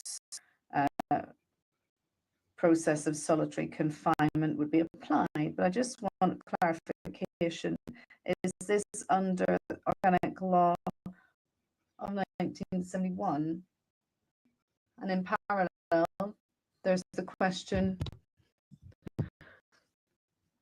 about detention, incommunicado detention as opposed to solitary confinement. So the incommunicado detention can be issued by the investigating judge. So why do you have this incommunicado detention? What is the justification for it? Because here we're not in a situation where that's a penalty for being dangerous or for offences. I'd like to have clarification specifically on what circumstances or justification is given for incommunicado detention as provided for. Quesada, I will give the floor to Madame Tiguruza. Merci. Thank you very much. I'd like to thank the delegation once again for their very specific answers. They've been very rigorous in their answers. I'm conscious of the time, so my follow-up question, particularly on corruption. The answer was brief. So please, if you could send the committee any additional information you have on the implementation of the framework to combat corruption, procedures that are underway and so on. That would be very useful and very important. I have another question, in fact, two, in connection with the justice system. First of all, according to information we've received, there are still empty posts in the Constitutional Court, and I wonder why that's the case, and that's, if I'm not mistaken, if my information is accurate. The second question I have relates to the reform I referred to, this reform of the organic law on 1985 on the judiciary. This is really, I wanted to find out more about what is being implemented. I looked at the website of the Ministry of Justice and I understand the different modalities of that reform. And if I've understood correctly, there are at least two aspects. First, a reform of the Attorney General's post with, in connection, this future act on prosecution, criminal prosecution. But from what I've seen, we need to know a bit more about the reform of the role of the criminal prosecution service in this future act on criminal prosecution and the connection with the independence of the prosecution service or of the prosecutor. And the second aspect, as you said, relates to the operations of the judiciary, but there's a challenge as to how it perhaps undermines equal opportunities. So where this criticism as to undermining equal opportunities comes from. So of course, any information that you could send the committee on that reform that is underway would be very much welcomed. Thank you. Thank you very much, Madam Tiguruza. Now, these are questions to be raised, and we have 22 minutes. I need the final 5 minutes for the concluding remarks, so you can spend the rest of the time. You have the floor. Muchas gracias, señor presidente. Thank you, Chair. Obviously, we're not going to be able to answer all of these questions. We'll continue the dialogue with the committee, which we, of course, appreciate. but in the last 22 minutes, we'll try and answer the specific questions that have been raised now. Instead of doing this by block or cluster, we'll perhaps follow the concerns that have been raised by the members of the committee, and I'd ask the members of the delegation to answer in 1 minute, please. If not, I'll have to cut you off. So the questions that have been raised. We'll begin with Mr. Carasso. Perhaps you can answer the question on the medals or the decorations that had been given to members of the security forces. Ministry of Justice, of course. Thank you, Ambassador. This is a provision that is covered in the organic law, be applied in the dictatorship and in the Guardia Civil has this possibility open to it, and I imagine that it will be applied. It's a procedure that comes under the ministry, referring to the law on democratic memory from 2022. Thank you, Ambassador. Well, regarding the law, the Democratic Act or the Amnesty Law, we're talking about the decorations. You're referring to a law, but it wasn't clear. So the Law 20 of 2022. Thank you. On people of African descent, the Ministry of Equality, please. Thank you. Just to add, the Ministry of Equality, as has been said, the Latin American population of African descent, and Gitano population, all of the studies would indicate that the perception of discrimination is rather high. So that's therefore a priority for us to tackle. The general director is a Gitana person, and previously it was a person of African descent, and the work on public policy, well, all of the studies underway help to support public policies, not only, but also to help promote the rights of people of African descent. For example, there's work that we've been doing with the Latin American region, with Red Afro, and a network for politicians with people of African descent. This took place in Cartagena in cooperation with the Spanish Rights to raise awareness of the Afro conference, and there was a conference that was held in Barcelona in 2023. This was very successful, and there's annual promotions that we do. In March, for example, an International Day for Elimination of Racial Discrimination, where there are events held to try to raise awareness as to racial discrimination, and specifically discrimination against people of African descent. And the next event that we'll be holding with other agencies from the state and civil society is the Afro Conference in Madrid, which will be hosted by the Committee of Experts of the Forum for People of African Descent from the UN, organised with civil society organisations, and this will be held in October in Madrid. Thank you. Thank you. On this as well, I'd have to say that we keep constant communication open with the committee from the corresponding convention when we're submitting our periodic reports. Mr. Helfer wanted to clarify for us.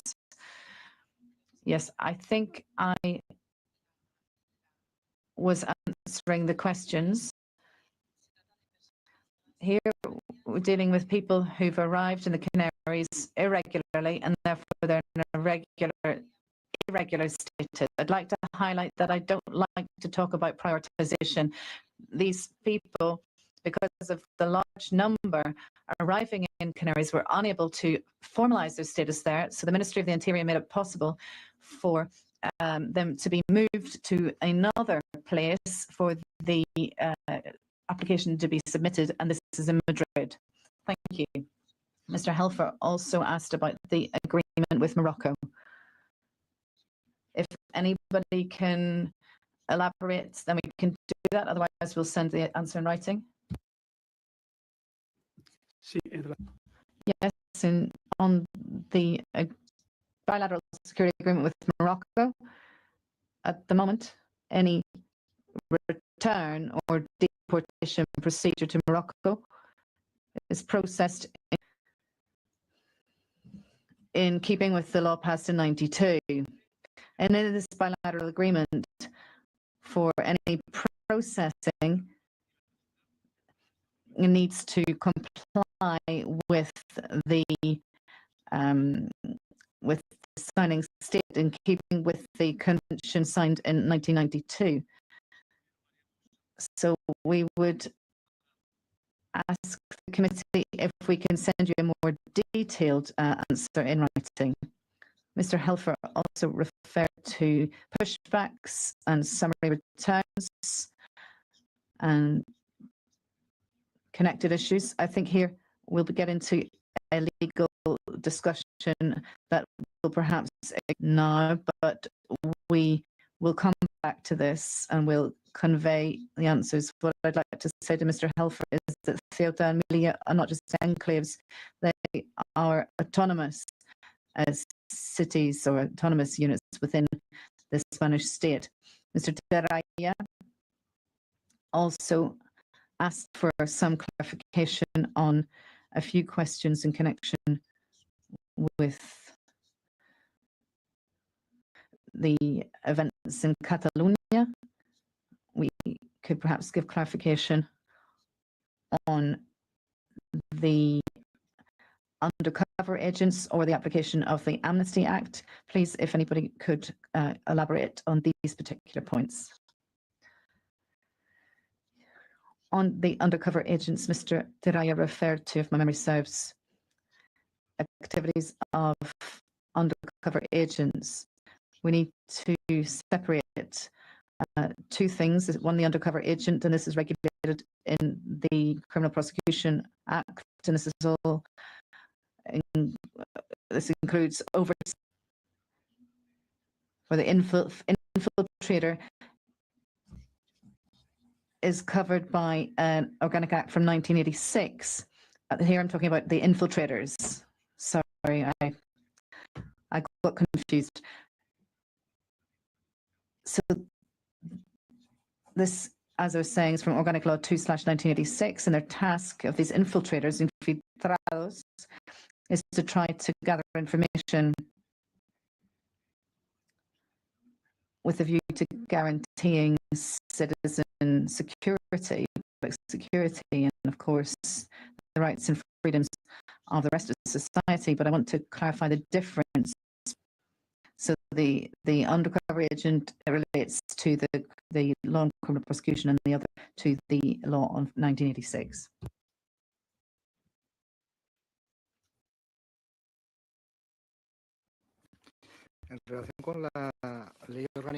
Turning to the organic law on amnesty and those who promoted or opposed the independence of Catalonia.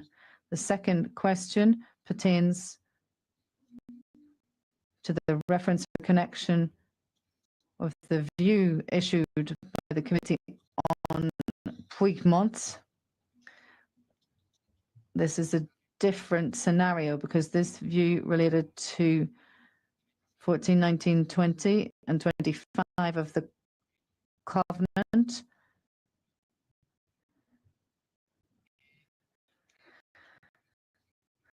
And under 25, this related only to one particular section as the suspension of his membership of the Assembly.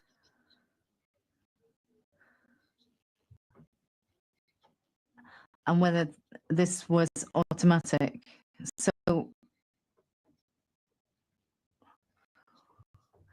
the amnesty law does not it does not have any bearing here. This relates to other circumstances. On the application of the Amnesty Act, my colleague will perhaps complement, but this relates to the judiciary and the application of the standard, and the sentence last week of the 26th of June, it passed the amnesty and of the amnesty, and the main questions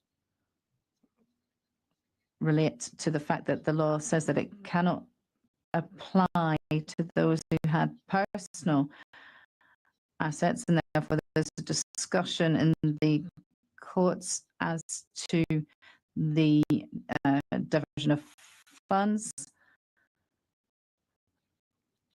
And the other, which is an exception of the law, related to the exception law. And there were questions put to the court to see if they could provide clarification. And they're not applying this until this issue has been resolved. And I think this will be done in September.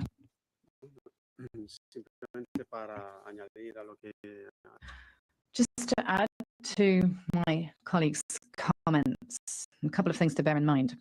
We echo the fact that this is questions pending solution by the courts, which obviously is brought to bear on the cases underway. And this is the very nature of the case. States mustn't adopt any provisions that can hamper or distort the case that is underway. These are a number of which has issued its opinion on a number of occasions. There's also the Article 23 of the statute. And so we find ourselves in this context where we're waiting for this ruling or this finding, and this also, of course, has a bearing on the cases underway. And as my colleague said, in connection with this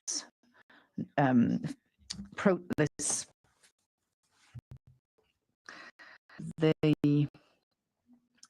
views regarding the separation of powers, and the conclusion is that administratively there should be adoption of laws and the judiciary legislation. The Venice Commission said that as to the annulation or the cancellation of courts, as long as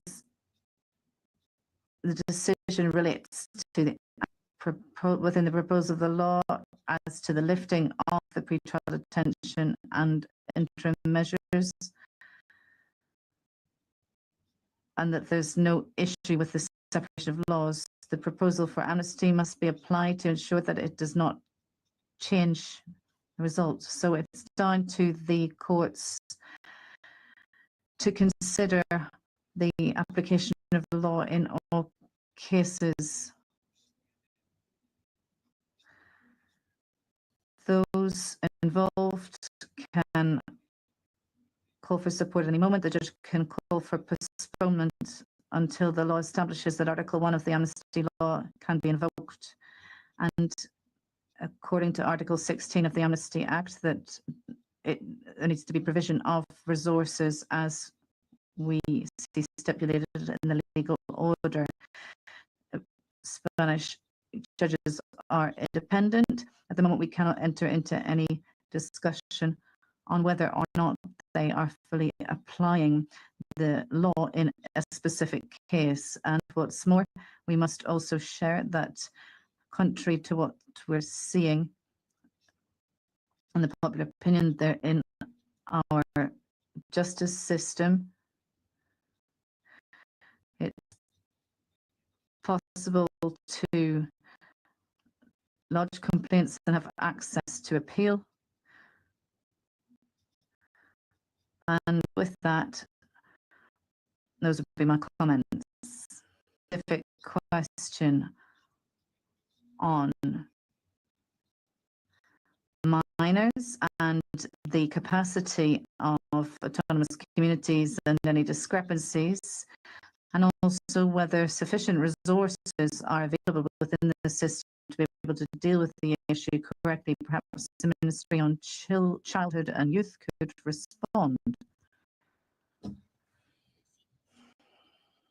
All autonomous communities can protect minors. The difference is that some autonomous communities that share a land border with Africa or a sea border, such as the Balearics or the Canaries, so they can afford protection to minors, but the problem is that they are saturated, as we've seen in Canaries.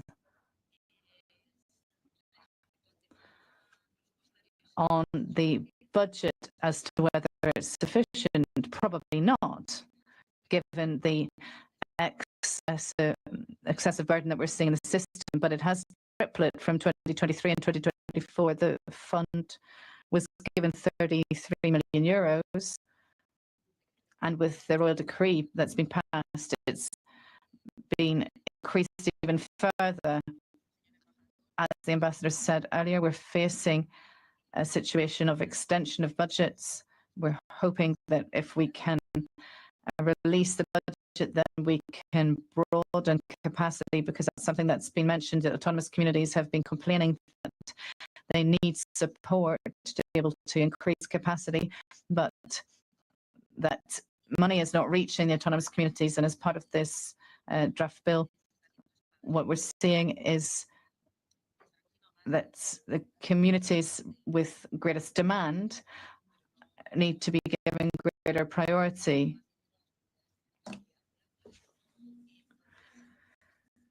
So probably it's not sufficient, but at the moment it's almost it's almost three times what it was before. As to the age issue, if there's no clear indication that a person is not a minor, there's always a presumption that they are a minor.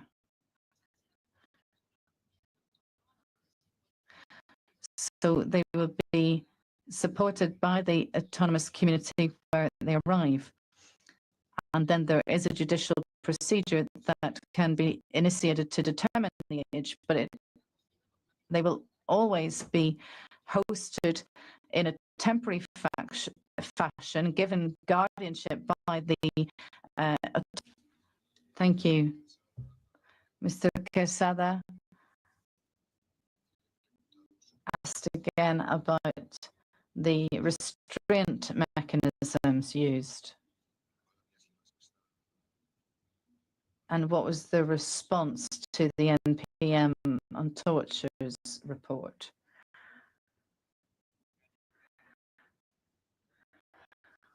As we've heard, the current regulation from 2018 relates to the criteria and the recommendation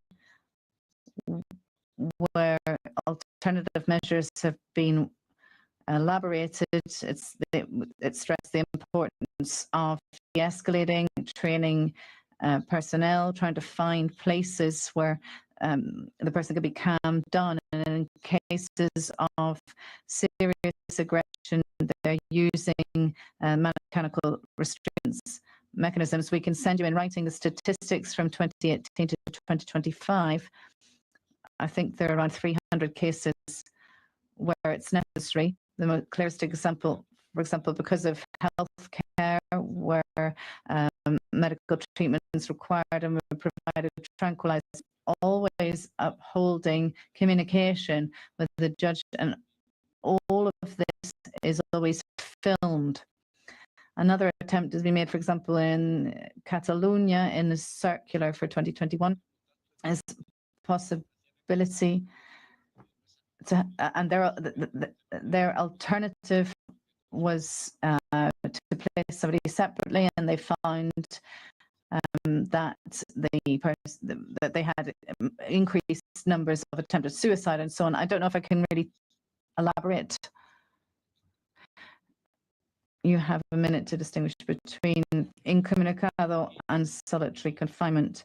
So I need to highlight the first grade regime is not disciplinary, it's rather, and this relates to Article 72, as mentioned by Mr. Quesada, and Article 10 of the organic law, where this due where this mechanism is applied. This is when somebody demonstrates violence or where they've committed very serious crimes, suspected terrorists, concrete cases.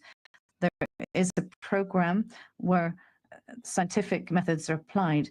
At least 390 people really have been part of this process, 15 women, and this is individualized. This is on a case-by-case basis, 7, and this regime is revised more frequently.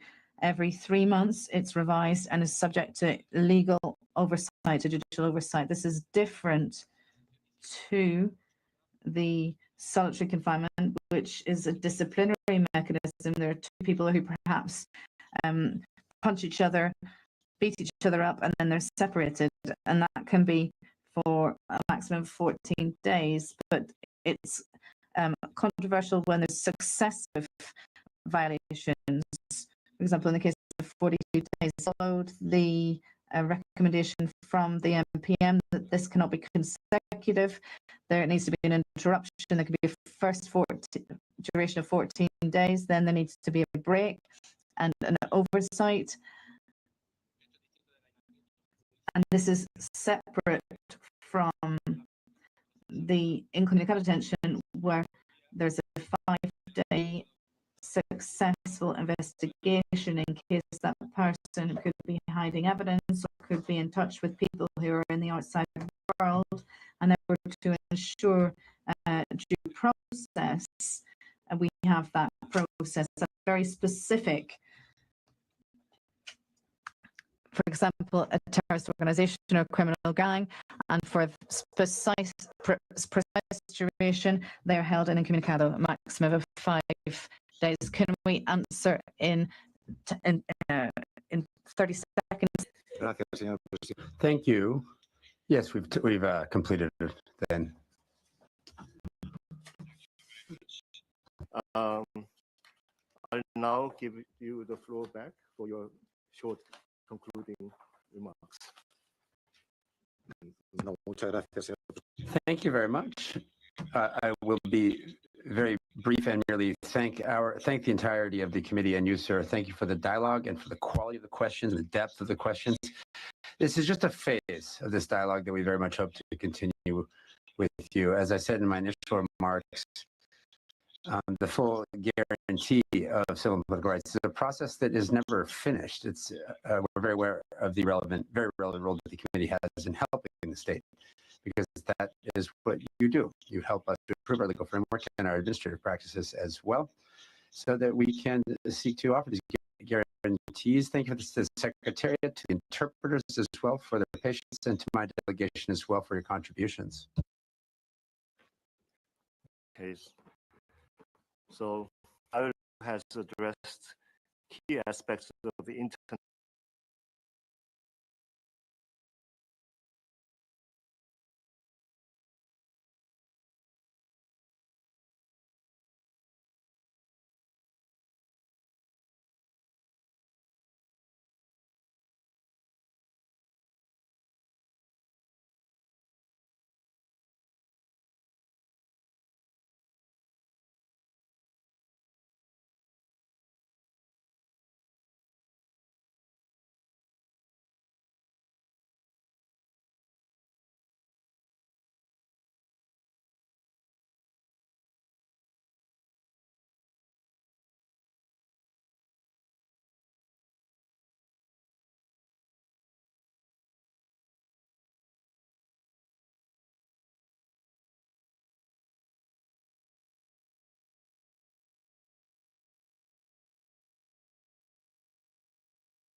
you.